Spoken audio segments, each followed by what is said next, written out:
энэ тэтгэвэр тэтгэмжийг нэмэгдүүлэхэд 100 тэрбум төгрөг гээд бичсэн байна. Тэгэхээр энэ ахмад насны тэтгэврийн асуудлаар би өнгөрсөн 4 жилийн туршид тууштай ажилласан.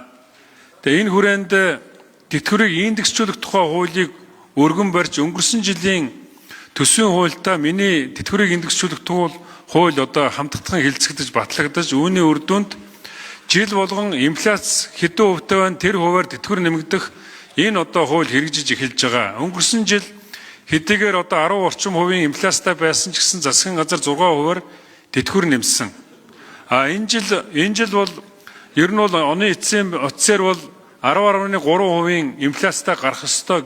Гэвч одоо засгийн газар энэ одоо инфляцийг 8.6% гэж тооцож энэ жил яг энэ одоо тэтгэврийг индексжүүлэх одоо өргөн барьсан хуулийн дагуу нийтдээ 690 тэрбум төгрөгөөр ахмадуудын тэтгэвэр нэмэгдэж байгаа.